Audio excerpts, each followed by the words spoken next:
ಯಾವಾಗಲೂ ಕಂಟೆಂಟ್ ಸಿನಿಮಾಗಳಿಗೆ ಬರೆಯೋದು ತುಂಬ ಶ್ರದ್ಧೆ ಮತ್ತು ಭಕ್ತಿ ಇರಬೇಕು. ಏಕೆಂದರೆ ಆಚೀಚೆ ಹೋಗಂಗಿಲ್ಲ ಮಾತು, ಎಷ್ಟು ಬೇಕೋ ಅಷ್ಟೇ ಬರಿಬೇಕಾಗತ್ತೆ. ಔಟ್ ಆಫ್ ಬಾಕ್ಸ್ ಬರೆಯೋಂಗಿಲ್ಲ. ವೈಭವೀಕರಣ ಇಲ್ಲದೆ ಎಷ್ಟು ಬೇಕೋ ಅಷ್ಟೇ ಬರೆಯುವಂಥ ಚಿತ್ರ ಅದು ಸ್ವಲ್ಪ ಟಾಸ್ಕೆ. ಬಟ್ ಹಿಂದೆನೂ ನಾವು ಬರೆದಿರೋದು, ಇವಾಗ ಶಿವಣ್ಣನಿಗೆ ಟಗರು ಬರೆದಾಗ ಒಬ್ಬ ACPಗೆ ಏನು ಬರೀಬೇಕು ಅಷ್ಟೇ ಬರಿತೀವಿ. ಭೀಮಾಲ್ ಬರೆಯುವಾಗ ಒಂದು ಏರಿಯಾ ಹುಡುಗ ನಮ್ಮ ದುನಿಯಾ ವಿಜಯ್, ಆ ಹುಡುಗನಿಗೆ ಎಷ್ಟು ಬೇಕೋ ಅಷ್ಟೇ ಬರಿತೀವಿ. ಇನ್ನು ದರ್ಶನ್ ಸರ್ಗೆ ಬರಿಬೇಕಾದಾಗ ಕಾಟೇರ, ಹೌದು, ಒಂದು ಕುಲ ಮೇಲೆ ಕೆಲಸ ಮಾಡುವಂಥ ಕಾಟೇರ್ನಿಗೆ ಎಷ್ಟು ಬೇಕೋ ಅಷ್ಟೇ ಬರಿತೀವಿ. ಇದರಲ್ಲೂ ಅಷ್ಟೇ ಏನಂತ ವ್ಯತ್ಯಾಸ ಇರಲ್ಲ. ಬಟ್ ಕಂಟೆಂಟಿಗೆ ಬರೆಯುವಾಗ ಒಂದು ಸ್ವಲ್ಪ ಕಾಂಪ್ಯಾಕ್ಟಾಗಿ ಬರಿಬೇಕಾಗುತ್ತೆ. ವ್ಯತ್ಯಾಸ ಇರಲ್ಲ ಅಂತ ಹೇಳಿದ್ರೆ, ಬಟ್ ನಾನು ನೋಡ್ದಂಗೆ ಪ್ರತಿ ಸಿನಿಮಾದಲ್ಲೂ ಮಾಸ್ತಿ ಅವ್ರದ್ದು ರೈಟಿಂಗ್ ತುಂಬಾ ವ್ಯತ್ಯಾಸ ಇರುತ್ತೆ ನನ್ನ ಪ್ರಕಾರ. ಬಟ್ ಅದು ಕಂಟೆಂಟ್ ಮೇಲೂ ಹೋಗಿರ್ಬೋದು ಕೂಡ. ಆ ವ್ಯತ್ಯಾಸ ಏನಕ್ಕಾಗತ್ತೆ ಅಂದರೆ, ಕತೆಗಳು ವಿಧವಾದ ಕತೆಗಳು ಬರೆದಾಗ ನಿರ್ದೇಶಕರುಗಳು ನಮಗೆ ಶಿಕ್ಷಕರ ಥರ. ಒಬ್ಬೊಬ್ಬ ನಿರ್ದೇಶಕ ತನ್ನದೇ ಆದ ಒಂದು ಕತೆ ಕಟ್ಕೊಂಡಿರ್ತಾನೆ, ಚಿತ್ರಕಥೆ ಮಾಡ್ಕೊಂಡಿರ್ತಾನೆ. ಈಗ ತರುಣ್ ಸುಧೀರ್ ಅವರು ಮತ್ತು ಜಡೇಶ್ ಸಾರು ಕಾಟೇರ ಕಟ್ಟಿದ ರೀತಿ, ಸಲಗ ದುನಿಯಾ ವಿಜಯ್ ಅವರು ಬರೆದ ಕತೆ, ಟಗರು ದುನಿಯಾ ಸೂರ್ಯ ಅವರು ಬರೆದ ಕತೆ, ಅಯೋಗ್ಯ ಮಹೇಶ್ ಬರೆದ ಕತೆ.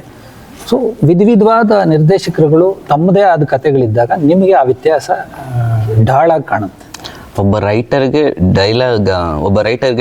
ಡೈರೆಕ್ಟರ್ ತುಂಬ ಮುಖ್ಯ ಆಗುತ್ತೆ ಅನ್ಸುತ್ತೆ ಈ ರೈಟಿಂಗ್ ಡಿಪಾರ್ಟ್ಮೆಂಟ್. ನಿಜ, ಯಾವಾಗ ಅವರ ಸ್ಟೈಲಾಗಿ ತಕ್ಕನಾಗಿ ಬರಿಬೇಕಾಗುತ್ತೆ. ನಾವು ಅದಕ್ಕೆ ಒಂದು ಜರ್ನಿ ಮಾಡ್ತೀವಿ ನಿರ್ದೇಶಕರುಗಳ ಜೊತೆ. ಒಂದು 15 ಡೇಸೋ 20 ಡೇಸೋ ಒಂದು ಜರ್ನಿ ಮಾಡ್ತೀವಿ. ಏಕೆಂದರೆ ಬೆಳಗ್ಗೆ 9 ಗಂಟೆಗೆ ಕೊಟ್ಬಿಟ್ಟು ನಾವು 10:30ಗೆ ಶುರು ಮಾಡೋಕ್ಕಾಗಲ್ಲ.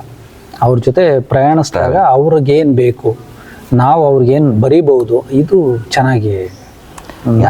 ಯಾವ ಡೈರೆಕ್ಟರ್ ದತ್ತ ತುಂಬ ಈಸಿ ಸರ್ ಬರೆಯೋಕ್ಕೆ ನಿಮ್ಗೆ? ನಿಜ ನಮ್ಗೆ ನಮ್ಮ ನಿರ್ದೇಶಕ ಅಂದ ತಕ್ಷಣವೇ ನಾವು ಅವ್ರ ಸ್ಟೈಲ್ ಆಫ್ ಮೇಕಿಂಗ್ ಗೊತ್ತಾಗ್ಬಿಡುತ್ತೆ. ಅವ್ರಿಗೆ ಏನು ಬೇಕು ಅನ್ನೋದನ್ನು ಅರಿತೀವಿ ಅವ್ರ ಜೊತೆ ಪ್ರಯಾಣಿಸಿ. ಸೊ ನಮ್ಗೆ ಎಲ್ಲ ನಿರ್ದೇಶಕರುಗಳೂ ಮೋಲ್ಡ್ ಆಗ್ತಾರೆ. ಸರ್ ಇನ್ನೊಂದು ಒಂದೇ ಅಂದರೆ ನನ್ನ ಕೊರಗು ಕೂಡ ಇಂಡಸ್ಟ್ರಿಯಲ್ಲಿ ಸ್ವಲ್ಪ ಕೊರಗು ಕೂಡ ಇದೆ.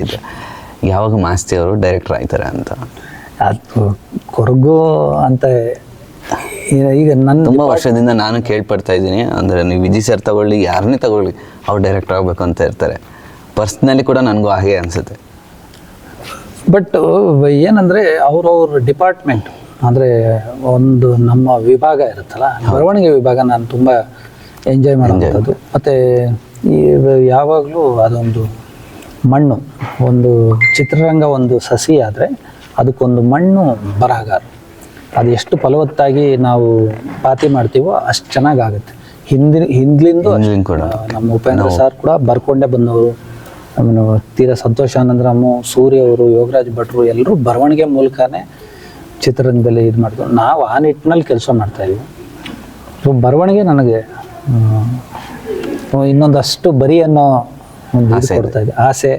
ಮತ್ತು ಅವ್ರಗಳ ಜೊತೆ ನಾನು ಒಡನಾಟ, ನಿರ್ದೇಶನದ ಕನಸಂತೂ ಇದೆ, ಆದರೆ ಸದ್ಯಕ್ಕಿಲ್ಲ. ಈಗ ಸಮಯದ ಒತ್ತಡ ಮತ್ತು ನನಗೆ ಚಿತ್ರರಂಗದಲ್ಲಿ ತುಂಬ ದೊಡ್ಡ ಗೆಳೆಯರ ಬಳಗ ಇದೆ. ಸೊ ಅವ್ರಗಳ ಜೊತೆ ಒಡನಾಟ, ಅವ್ರ ಜೊತೆ ಕೆಲಸ, ಇದು ಸದ್ಯಕ್ಕೆ ನಿರ್ದೇಶನದ ಬಿಡು ಕೊಡ್ತಿಲ್ಲ.